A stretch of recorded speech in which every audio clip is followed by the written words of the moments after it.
안녕하세요. 오늘은 여러분께서 보내주신 자료들로 나심 살레부의 블랙스완 이 책을 좀 깊이 파헤쳐 보겠습니다. 네, 이게 뭐랄까 예측이 거의 불가능해 보이는데 발생하면 세상에 정말 큰 영향을 미치는 사건들? 그런 것들에 대한 이야기죠. 우리가 왜 여기에 좀 무방비한지 그런 걸 알아보려고 합니다. 네, 맞습니다. 이게 그냥 경제 예측서 이런 게 아니고요. 불확실성 자체를 어떻게 봐야 하는가 거의 철학에 가까운 질문을 던지죠. 아, 철학이요? 네, 뭐 금융 위기나 기술 혁신은 물론이고 심지어 우리 개인의 삶까지 이해하는데 굉장히 중요한 틀을 제공한다고 볼 수 있어요. 특히 우리가 얼마나 예측을 못하는지 또 얼마나 생각의 오류에 잘 빠지는지 이런 걸 아주 날카롭게 지적하죠. 와, 정말 흥미로운데요. 그럼 바로 본론으로 들어가서 그 블랙스원이라는 거 도대체 정확히 뭔가요? 어떤 특별한 사건을 말하는 것 같은데요? 네, 맞아요. 탈레브가 이 블랙스완을 짝 세 가지 특징으로 정의하는데요. 세 가지요? 네, 첫째는요. 과거 데이터나 경험으로는 정말 예측하기 힘든, 거의 불가능한 사건이어야 해요. 희귀성이죠. 아, 희귀성. 네. 둘째는 일단 발생하면 그 파급 효과, 그러니까 사회나 경제, 역사 전체에 미치는 영향이 어마어마하게 커야 하고요. 엄청난 충격. 그렇죠. 그리고 마지막 세 번째 특징이 좀 재미있는데 사건이 터지고 나면 사람들이 꼭 이거 사실은 예측 가능했어. 이런 식으로 설명을 붙인다는 거예요. 사후 해석이 가능하다는 거죠. 아, 듣고 보니 그러네요. 진짜 예상은 전혀 못했는데 충격은 엄청 크고 근데 지나고 나면 꼭 그럴 줄 알았어. 뭐 이런 식. 그쵸. 예를 들면 어떤 게 있을까요?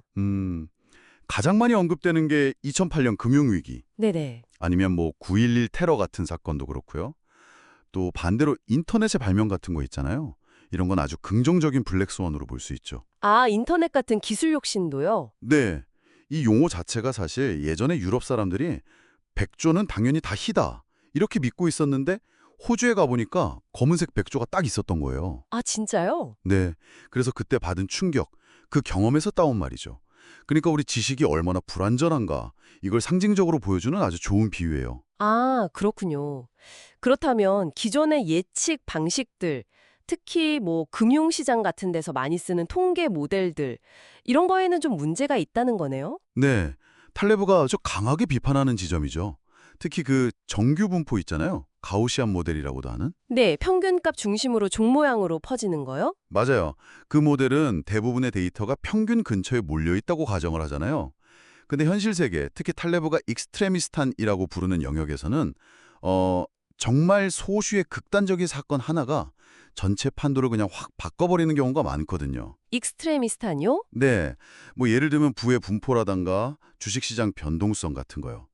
이런 영역에서는 평균이라는 게 별 의미가 없고 오히려 극단적인 값, 그 꼬리 부분이 훨씬 중요해요. 근데 정규 분포는 이 꼬리 위험을 너무 과소평가한다는 거죠. 탈레브는 이걸 거대한 지적 사기다 이렇게까지 세게 비판하기도 하고요. 와, 거대한 지적 사기. 세네요.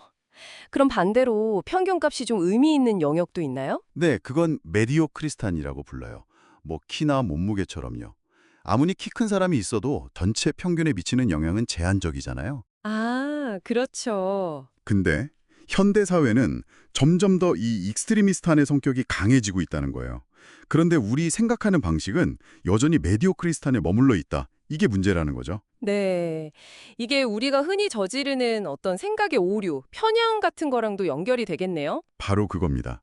탈레브가 특히 강조하는 게 서사 오류, 내러티브 펠러시인데요. 서사 오류요? 이야기를 만드는 오류? 네.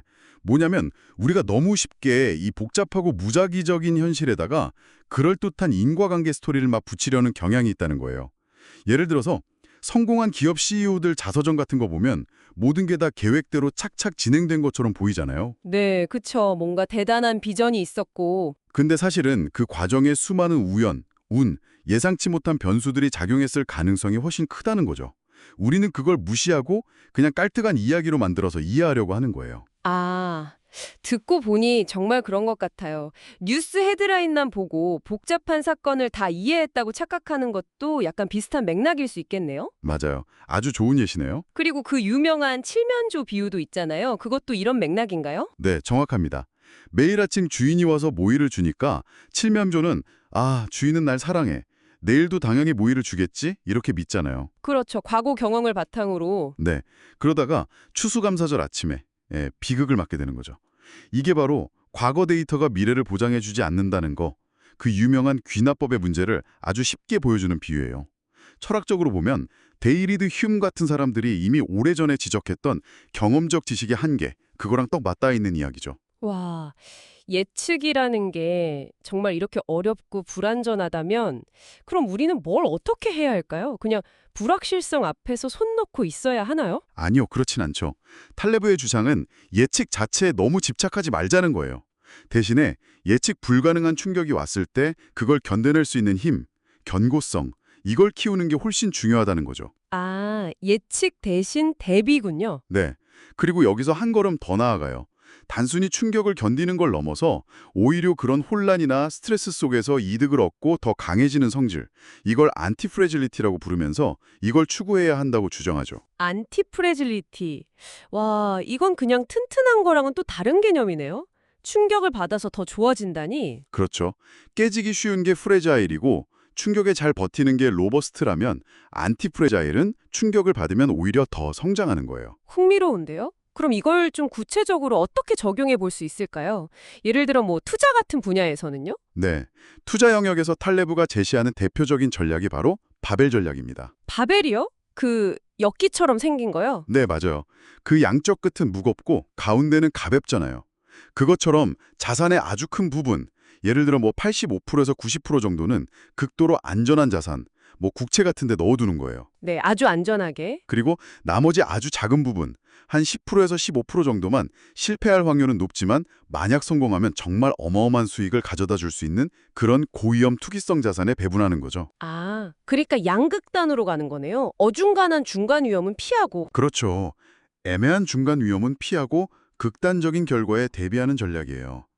이렇게 하면 혹시 실패하더라도 손실은 그 작은 부분에 한정되잖아요.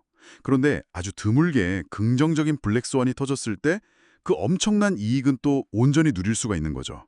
와, 굉장히 독특하면서도 일리가 있는 전략인데요. 실패는 제한하고 큰 성공의 기회는 열어두는 방식이군요. 네, 이런 식으로 예측 불가능성에 대비하는 거죠. 그리고 예상치 못한 행운이나 기회가 왔을 때 그걸 놓치지 않고 잡는 것도 중요하다고 강조하고요. 네. 오늘 이 블랙스완 이야기를 나눠보니까 정말 세상을 보는 관점 자체를 한번 좀 점검해보게 되는 것 같아요. 우리가 얼마나 예측의 한계 속에 살고 있는지, 그리고 예상치 못한 충격에 어떻게 대비해야 하는지, 이런 고민을 하게 되네요. 네, 맞습니다. 결국 핵심은 그거래요. 미래를 다 알 수 있다는 어떤 오만함, 그런 걸 좀 버리고 불확실성 자체를 그냥 자연스러운 세상의 일부로 받아들이는 거죠. 그리고 그 안에서 어떻게든 살아남고 더 나아가서 번성할 수 있는 어떤 유연함, 회복력, 그리고 아까 말씀드린 안티프레질리티, 이런 걸 갖추는 게 중요하다는 메시지입니다. 네. 좋습니다. 자, 그럼 마지막으로 여러분께도 한번 질문을 던져보고 싶네요. 여러분의 일상생활이나 아니면 일하시는 환경 속에서 너무나 당연하게 그냥 받아들이고 있는 것들 중에 혹시 이게 사실은 언제 터질지 모르는 블랙스완 후보일 수도 있지 않을까? 이런 것들이 없을까요? 한 번쯤 생각해 보시면 어떨까 싶습니다. 좋은 질문이네요. 네, 저희는 다음 시간에 더 흥미로운 내용으로 다시 찾아뵙겠습니다. 감사합니다. 감사합니다.